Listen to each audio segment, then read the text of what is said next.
was my fault. I leaned in too much. I saw Jordan Banks working with you. Space here, a little bit more distance. Distancing. Welcome back, guys. Good to have you guys here. It was boring without you fucking, man. How's it going out there, man? 2 days. What do you think? I'm optimistic. I think we have a chance to have a really good defensive line room. One thing that you don't want to do is you don't want to look at the depth of your room and stop pushing the top of your room to reach their full potential. So that's one thing that I think it's one of my curses. I'm never going to stop pushing those guys, and I have high hopes for everybody in the room. But to a man, everybody stepped their game up from the spring, and guys like Tyler and Jermaine didn't get a spring, done a really good job stepping in and stepping their game up from last fall. So as a whole, we have a better room, so I'm optimistic. You had a lot of guys that didn't play in the spring, so can you tell us about how those guys look now since they've got some time to make up? Yeah, no, I think they all look, it does not appear like they lost the spring. There's a little bit of rust. I mean, that's always going to happen, but I think there's rust on everybody. So I don't think that the loss of the spring it means something. You can see that some little things in their mechanics and footwork show up, but other than that, they're healthy and ready to go. I saw Jordan Banks working with your group. Is he moving over to the D-line, or is he just? No, it's just something where you got to utilize the best talent that you have. He's a guy who's got some pass rush to him. And so there could be a potential in the future that if we have certain packages we want to rush the passer, he could be an option for us. So if you're going to rush for us, you're going to rush the way we want to do it.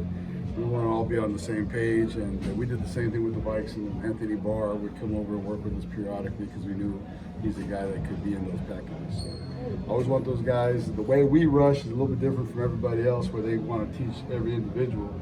Everything we do is about the individual doing their job, but understanding the whole big picture. So we rush together, and if you're gonna be a part of it, you got to come do what we do. Are you able to put in context just how much further ahead you feel now versus when you inherited this group? Yeah, sometimes I think you got to do that, because I think it's important just to know where you're at, the benchmarks that you set forth last year, that you've met them. So, but the hard part is that you always have to build it from the ground up. And so what it does is when you realize you're ahead, you can accelerate those benchmarks faster than you did last year, and that lets us get into bigger and better. And so you got to do that. You got to take inventory periodically, I think, as a coach. And Andre and I, one of the things Andre said, don't get too caught up in how good your D-line is, because you're going to forget to build it from the ground up. You're going to start making mistakes that you never made. So for us, we build everything from the ground up and treat everything like we're building it from scratch. Trevez has been getting into the target zone quite a bit, even against Kellen. What's it been like seeing him in those first 2 days? It's been awesome. And to his credit, so he came out the spring and everybody saw him in the spring game. The spring game was the first time that he rushed at the angles that we were coaching here. The NFL angles, everything, even I say NFL angles, but really what we did with the Vikings, what we do here now with the Sundogs. And it's about bearing down on the quarterback. And so everything he's done, and all these kids have done, to go away from the quarterback, just vertically up the field. And we teach these angles, but they're more combative. So you have to be a more combative rusher. That's hard for a lot of guys, especially athletes like Trevez. But his way didn't work. And so getting him to understand that, dude, you have the ability, you got to do it our way. It finally clicked about a day or two, practice or two before the spring game. Then the spring game, you saw it.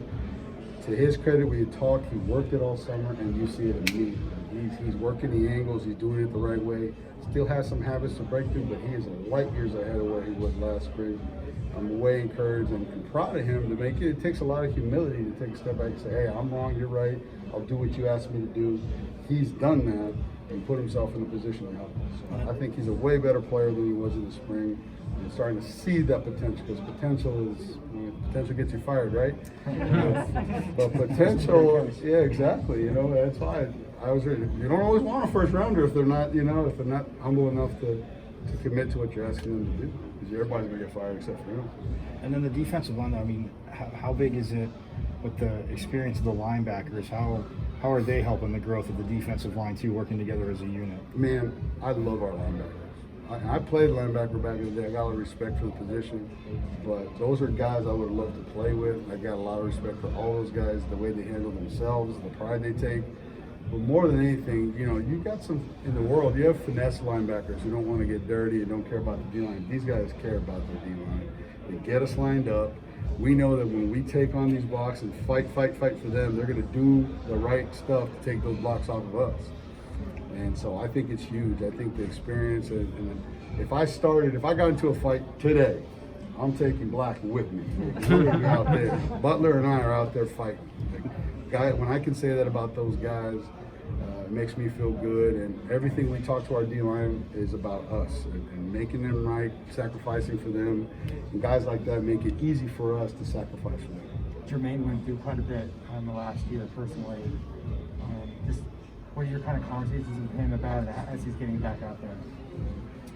You know, you can't control the things that happen to you. The conversations I've had with him is two things. First of all, I know how much his family means to him, and taking this opportunity to honor the people that not just the people he's lost, but all his family. He's been through a lot. And my sincere hope for him is that he gets the best out of himself and can use this as fuel to honor them and get the best out of himself and have a great year. Because one of the reasons he's back with us, and, you know, his father and his brother were part of that conversation. They made that decision as a family and called me and told me, Coach, we've decided we want more years with you and with AP. And so we were a part of that decision, and I'm grateful to his father, his brother, his mother, and all of them that they believed in me, Herm, Marvin, all of us, to AP, all of us to do right by him. And so I told him that it means something to me personally, that I give you my best. And it's so funny because as good a player as he is, I talked to him today, the worst thing I can do to him is just say, hey buddy, you know, you go do your own thing. That's not, you guys know, you guys can see that's not how I'm wired. So I checked him right now after practice, said, this is out of love, buddy. And I'm gonna coach you hard because that's my promise to you. So we're gonna keep pushing, we're gonna keep going, and to his credit, he's responded to everything. He's been businesslike, he's changed his body even though he was behind the 8-ball. And I love coaching the guy, and I love him as a person, and I want him to get everything he's ever done for. I want him to play outstanding because it makes us better, but also because that family's going to be rewarded with that. Mary and Omar have also changed their bodies quite a bit. Mm-hmm. What have you thought about just kind of how they're looking now at their current size? No, I'm proud of the guy, the commitment they made. I think Joe does an unbelievable job, but you got to trust him and you got to commit to it just like it is for me. So I'm proud of those guys. I like the way they look. I like the way they're moving. I think now they can grow naturally. I think for Mary, as high cut as his hips are this far off the ground. So if he gets so top heavy, he can't bend at the knees. And I think Joe did a great job now that he has his hands on him all year, diet, you know, sleeping, routine, the whole thing they take care of. And Mary looks great, moves much better.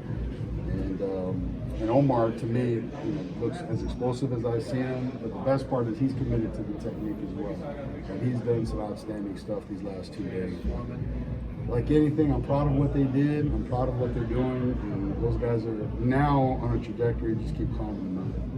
I know in spring practice you missed a lot of players. Is that credit to Joe Connolly preparing a lot of those players that missed big portions of spring, maybe sometimes the entire spring, to come in the first 2 days of practice and perform the way they did? Absolutely. I think Joe's top notch. I think Joe does an unbelievable job. And that presentation he showed to us before we started was, I ain't never seen nothing like it. I got a lot of respect for Joe. I love the way he works.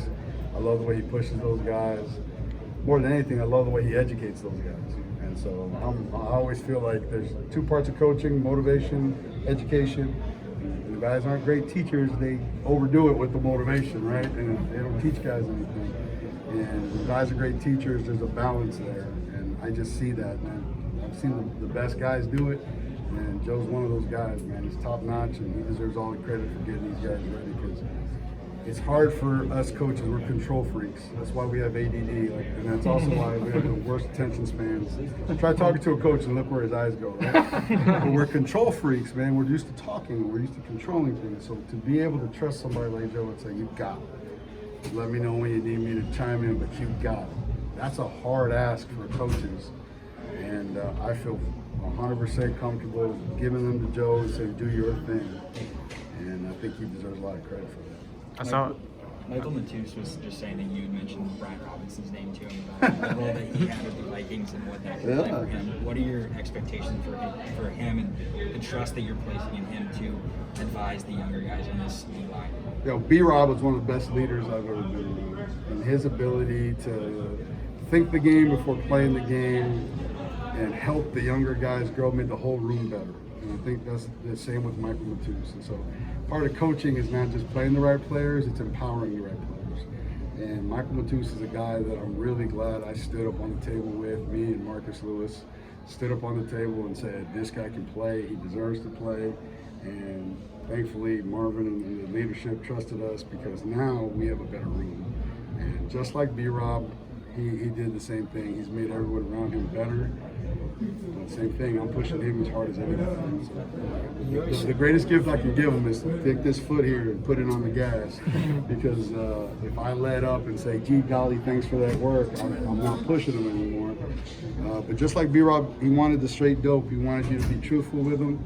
That's Mike Matus. Tell him the truth, tell him what it is, but to empower him and say, hey, but this needs to get done, it always gets done. And that's just, when you're around great guys like that, you got to empower them. And I'm glad we did that. Where do you feel like Garen's at through a couple of days, and sort of where do you still want to see him improve as he makes the transition to this level? Yeah, I mean, it's kind of like watching, seriously, it's like watching a thoroughbred walk for the first time or run for the first time. It's all there.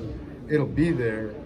And Garen's one of the most mature young guys I've ever been around. I mean, his character is through the roof, okay? So forget about the metrics. If you put that kid in Baton Rouge instead of Franklin, Louisiana, and we ain't touching him because every school in America's wanted that kid. There's not a box he don't check except maturity, except physical maturity. And so right now he's just figuring out how to get his feet in the ground the right way, but I'm telling you right now, on the back end of this thing, when he figures it out, you don't have to worry about a thing with this dude. This guy's going to be a scholar baller. He's going to be captain material, and all those things that he keeps progressing. Again, I'm not gonna put a crown on that kid, but everything that we've gotten, I don't know how many stars he had, but it wasn't enough. And we got a big steal with him, and I'm really excited about him. But as he stands right now, he's just got a lot to learn about his footwork and his handwork. Be a better technician. Learn where to put his body. But it's going to happen because I know the character of kid that he is. So I'm very pleased with Garen and BJ Green on walk-on. I think that kid's a steal too. So I think we've really lucked out with the young guys that we've got. And then I know obviously 2 days in, but the defense as a whole, I mean, obviously the secondary's gotten a lot of talk, and they always say, you know, coverage is only good as a pass rush. Well, it seems like obviously you're getting that pressure up front, but how much can the secondary also help? Maybe covering an extra half second just to get those guys there. It really is, honestly, like getting in a rowboat. If you're rowing, one side's going, the other one's not, you're just gonna go in circles, man. And when they're both working in sync, man, we can do so much. And I love those guys on the back end. And, you know, we talked about the pressures that we were able to put on last year.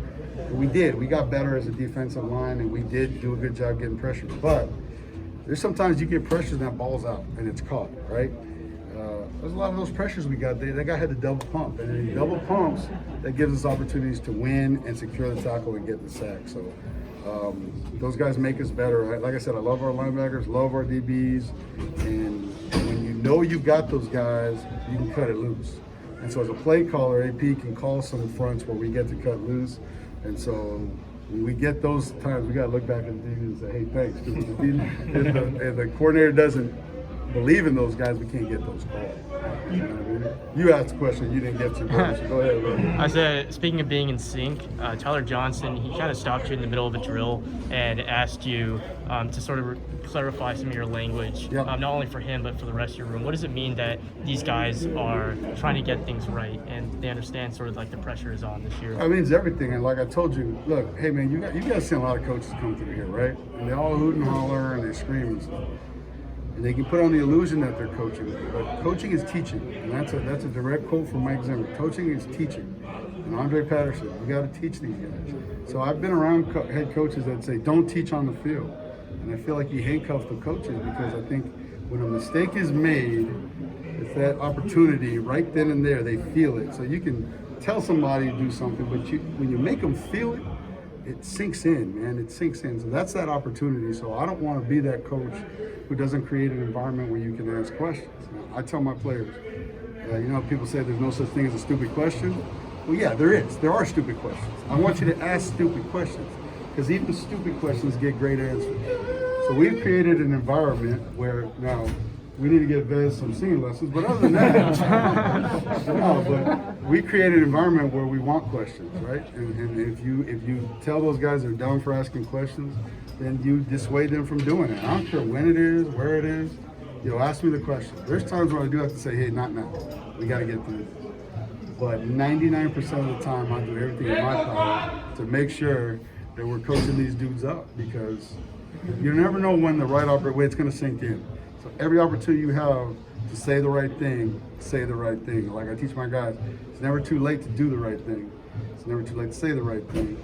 It's like there's never the wrong time to ask that question. Just ask the question, and you'll get great answers. You talked about the importance of rushing together as a group as well, and I know that yesterday there was one point where you said to the group, the lone wolf dies, and then they all said back to you, the pack survives. Sort of how does that fit into that and your expectations for them to play together, Yeah, like you I said? mean, here's the deal.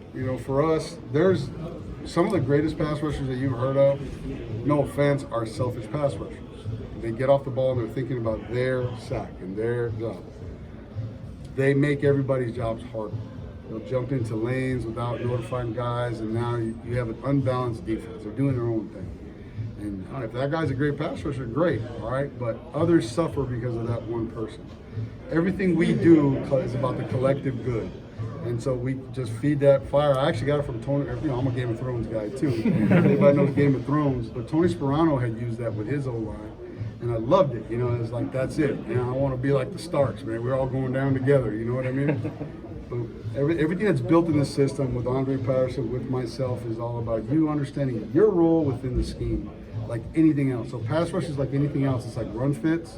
It's like blitzes. You got to know where your fit is and then execute your job.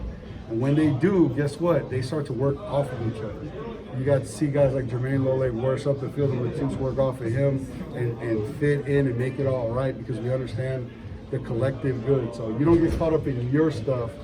You always understand the grand scheme when you do it, and it makes everybody better. And you honestly, when you make things happen for your teammate, it gets you juiced up to get excited for your teammate when he makes it. I think it creates for a better environment. Guys are genuinely happy when other guys make plays, and best of all, it's good football, right? And as coaches, we can see where the problems are, we can fix them, and I think it empowers those guys to understand where they fit, not to worry about moves and just going wild. Like, there's some guys, when they get desperate, if they're sure, first 3 games go, I haven't gotten a sack, they go wild and they ruin everybody's day and make the whole thing go off. Our guys don't do that. They stay balanced mentally. They stay balanced in what we're doing. So that's why that's so important. But it's also a team-first mentality, and I think that's it allows them to believe in their part of the scheme, their part of the team, and I think it makes them all better. Coach, you have a meeting? Yes. All right, guys. Thank you very much.